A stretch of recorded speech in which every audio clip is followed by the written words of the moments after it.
நீங்க பாத்துருக்க வேற்று கிரகத்துல இருந்து வந்த ஒரு ஏலியன் பொண்ணு மாதிரியே மாறணும் அப்படிங்கிறதுக்காக மனித உடல் மாதிரி இருக்க ஒரு தோலை அவ உடம்பு முழுக்க போட்டுக்கிறாங்க. அது போட்டு அடுத்த செகண்ட் இவ்வளவு ஒரு பொண்ணு மாதிரியே மாறிடுறா.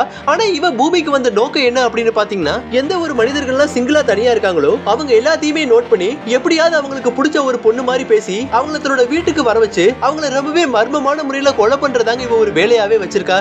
இதனாலேயே டெய்லியுமே வெவ்வேறு இடத்துக்கு சேர்ந்து வித்தியாசமான மனிதர்களை சந்திச்சு அந்த மனிதர்கள் எல்லாத்தையுமே எப்படியாவது கன்வின்ஸ் பண்ணி தன்னோட வீட்டுக்கு கூட்டிட்டு வந்து ரொம்பவே மர்மமான முறையில கொலை பண்ணிக்கிட்டே தாங்க இருந்திருக்கா. அவங்களும் இந்த பொண்ணு சொல்றது உண்மைதான் அப்படின்னு நம்பி நிறைய பேர் இவளோட வீட்டுல வந்து இறந்தும் போயிருக்காங்க. ஒரு நாள் இந்த பொண்ணு ஒரு காட்டு பகுதியில் நடந்து போய்கிட்டு இருக்கா. அப்போ ஒரு பஸ் டிரைவர் அந்த இடத்துக்கு வந்து இவ கிட்ட தப்பா நடக்க முயற்சி பண்றாருங்க. இது தெரியுமே இவ்வளவு பயந்து ஓட ஆரம்பிக்கிறா. கடைசி அந்த டிரைவர் அந்த பொண்ணை பிடிச்சு அவளோட ட்ரெஸ் எப்படியாவது ரிமூவ் பண்ணணும்னு சொல்லி முயற்சி பண்றாரு. அப்ப தெரியாம இந்த பொண்ணோட தோல் கொஞ்சம் கொஞ்சமா கிளிய ஆரம்பிக்குதுங்க.